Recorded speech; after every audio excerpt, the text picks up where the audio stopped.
माननीय सभापति जी, पश्चिम एशिया में चल रहे युद्ध और उससे बनी परिस्थितियों से हम सभी परिचित हैं। मैं आज संसद के उच्च सदन के सामने और देशवासियों के सामने इन विकट परिस्थितियों पर सरकार का पक्ष साझा करने के लिए उपस्थित हुआ हूँ। पश्चिम एशिया में चल रहे इस युद्ध को 3 सप्ताह से अधिक का समय हो चुका है। इस युद्ध ने पूरे विश्व में गंभीर ऊर्जा संकट पैदा कर दिया है।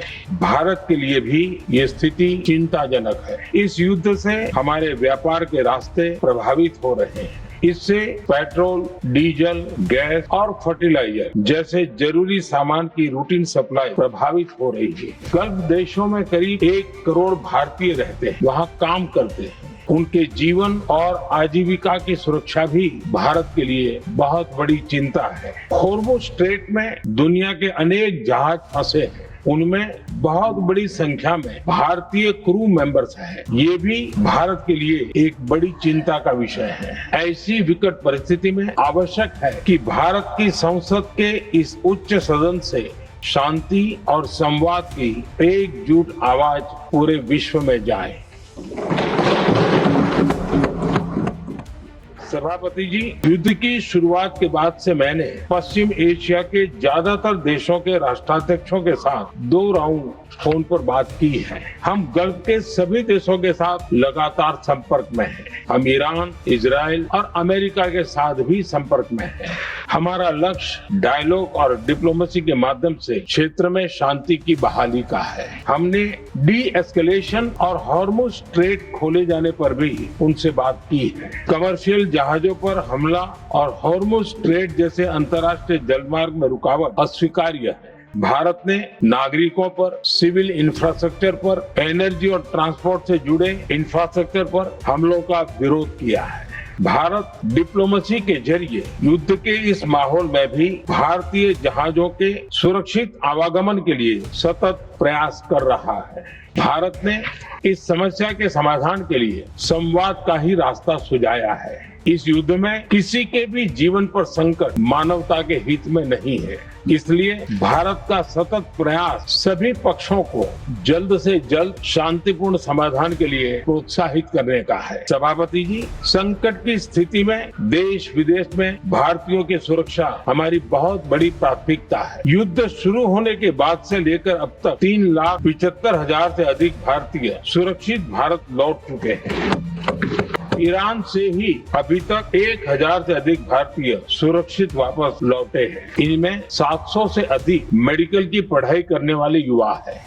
हमारी सरकार संकट के इस समय में पूरी संवेदनशीलता से काम कर रही है। सभी देशों ने वहां मौजूद भारतीयों की सुरक्षा का पूरा आश्वासन दिया है। हालांकि ये बहुत दुखद है कि हमलों के कारण कुछ भारतीयों की मृत्यु हुई है और कुछ घायल भी हुए हैं। ऐसे मुश्किल हालात में परिवारजनों को आवश्यक मदद दी जा रही है। जो घायल है उनका बेहतर इलाज सुनिश्चित कराया जा रहा है। सभापति जी, हॉर्मुज़ स्ट्रेट विश्व व्यापार के सबसे बड़े रूट्स में से एक है। विशेष तौर पर कच्चे तेल, गैस और फर्टिलाइजर से जुड़ा परिवहन इस क्षेत्र से बहुत बड़ी मात्रा में होता है। युद्ध के बाद से ही हॉर्मुज़ स्ट्रेट में जहाजों का आना जाना बहुत चुनौतीपूर्ण हो गया है। लेकिन विपरीत परिस्थितियों के बावजूद हमारी सरकार ने संवाद से, कूटनीति के माध्यम से रास्ते बनाने का प्रयास किया है। प्रयास ये है कि जहां से भी संभव हो वहां से तेल और गैस की सप्लाई भारत पहुंचे। ऐसी हर कोशिश के नतीजे भी देश देख रहा है। बीते कुछ दिनों में दुनिया के अनेक देशों से कच्चा तेल और एलपीजी से भरे जहाज भारत आए हैं। इस दिशा में हमारे प्रयास आने वाले दिनों में भी जारी रहेंगे। सभापति जी, भारत का प्रयास है कि तेल हो, गैस हो, फर्टिलाइजर हो, ऐसे हर जरूरी सामान से जुड़े जहाज भारत तक सुरक्षित पहुंचे। लेकिन इस युद्ध से बनी वैश्विक परिस्थितियां अगर लंबे समय तक बनी रहती है तो गंभीर दुष्परिणाम तय है। इसलिए भारत ने अपनी रेजिलियंस बढ़ाने के लिए जो भी प्रयास बीते वर्षों में किए हैं उनको और गति दे रहा है। सभापति जी, कोई भी संकट हो वो हमारे हौसलों और हमारे प्रयास दोनों की परीक्षा लेता है। देश ऐसे संकटों का बेहतर तरीके से सामना कर सके, इसके लिए बीते 11 वर्षों में निरंतर निर्णय लिए गए हैं। एनर्जी इंपोर्ट का डाइवर्सिफिकेशन ऐसे ही प्रयासों का हिस्सा है। पहले क्रूड ऑयल, एलएनजी, एलपीजी ऐसी एनर्जी जरूरतों के लिए 27 देशों से इंपोर्ट किया जाता था। वहीं आज भारत 41 देशों से एनर्जी इंपोर्ट करता है। बीते दशक में भारत ने संकट के ऐसे ही समय के लिए कच्चे तेल के भंडारण को भी प्राथमिकता दी है। हमारी तेल कंपनियां संकट के समय के लिए काफी मात्रा में पेट्रोल और डीजल का भंडार रखती हैं। बीते 11 वर्षों में 53 लाख मीट्रिक टन से अधिक का स्ट्रेटेजिक पेट्रोलियम रिजर्व भी डेवलप किया गया है और 65 लाख मीट्रिक टन से अधिक के रिजर्व की व्यवस्था पर देश काम कर रहा है। साथ ही बीते दशक में भारत की रिफाइनिंग कैपेसिटी भी अच्छी खासी बढ़ाई गई है। मैं आपके माध्यम से सदन को और देश को ये आश्वासन देना चाहता हूं कि भारत के पास क्रूड ऑयल के पर्याप्त स्टोरेज के और निरंतर सप्लाई की व्यवस्थाएं है।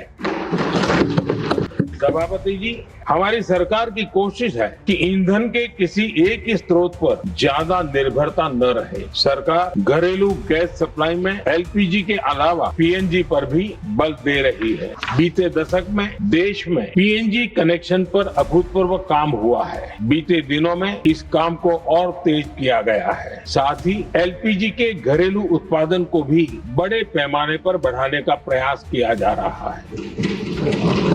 सभापति जी, बीते वर्षों में सरकार का निरंतर प्रयास रहा है कि हर सेक्टर में दूसरे देशों पर निर्भरता कम से कम हो, हम ज्यादा से ज्यादा आत्मनिर्भर हो, यही एकमात्र विकल्प है। जैसे भारत का 90% से अधिक ट्रेड विदेशी जहाजों पर होता है। ये स्थिति किसी भी वैश्विक संकट में भारत की स्थिति को और भी गंभीर बना देती है। इसलिए सरकार ने मेड इन इंडिया जहाज बनाने के लिए करीब 70,000 करोड़ रुपए का अभियान शुरू।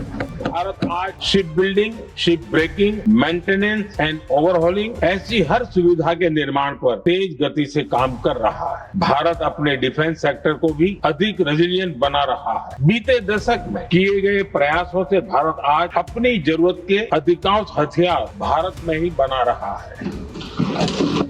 एक समय था जब भारत अपने जीवन रक्षक दवाओं के कच्चे माल यानी एपीआई के लिए भी दूसरे देशों पर बहुत अधिक निर्भर था। बीते वर्षों में देश ने भारत में ही एपीआई इकोसिस्टम बनाने के लिए अनेक प्रयास किए हैं। इसी प्रकार रेयर अर्थ मिनरल्स में विदेशी निर्भरता को कम करने के लिए भी बड़े कदम उठाए जा रहे हैं।